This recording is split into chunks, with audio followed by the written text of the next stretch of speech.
So Gaffer, welcome back. First of all, how are you feeling? Yeah, a lot better, thank you. Yeah, it was a difficult start to middle of last week, but we've all got through it as a family and can be very thankful for that, and just glad to be back. You watched Saturday's Leighton Orient match from home, of course. Paul Furwell mentioned afterwards a bit of a lack of a cutting edge on Saturday. Is that an assessment you agree with? Yeah, I think so. I think overall, we had some good possession and worked the ball in some really good areas, especially early on.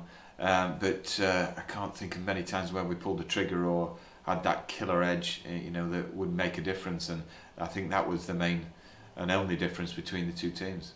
We opted for a 4-3-3 formation at Orient. How much of an influence do you feel that change of system had on the result, if any? Well, I think it had a difference in the Crawley match, and we were completely in the ascendancy by going 4-3-3, and it solidified us in the middle of the park, and we were a threat as well. And on Saturday we started the game, say, until the first goal was conceded, and it was a disappointing goal to concede because we were on the front foot and pressing high up the pitch, and it suited the players that were involved. So I don't think we can blame the system. I think we continue to learn to be flexible as a squad and adapt whenever we need to. And when you do make a change to a formation, how long do you feel it takes for players to become fully comfortable with their new roles? The majority of our squad have been used to playing 4-4-2 for some time now. Yeah, that's right.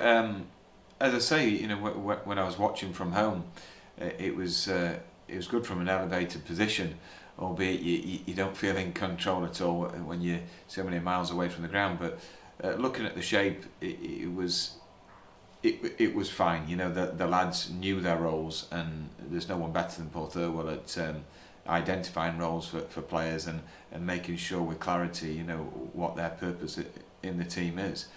So I can't say that was the problem with a fault for the goals conceded. I think they were just disappointing goals to concede, and I think regardless of system, we have to defend better as a team in those moments. Speaking of defence, Warren Burrell was introduced at half-time and did seem to help us deal with the pace of Johnson up front. Has he put himself in contention for a recall at centre-back? Oh, without a doubt. I mean, he came in and it looked comfortable, and he used to do a brilliant job at centre-back, but he's done a brilliant job in whatever position he's played, centre midfield, left back, right back, centre half.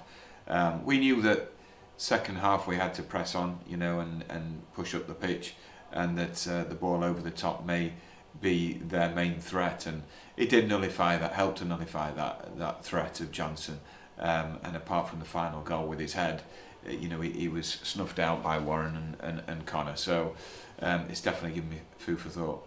One player not involved at the weekend was Calvin Miller. Was there a particular reason behind his omission from the squad? Well, we can only take so many on the coach now because of the protocols of COVID, and there was always going to be a player missing out, and unfortunately for Calvin it was him, and it's never good to be able to give news like that to any player.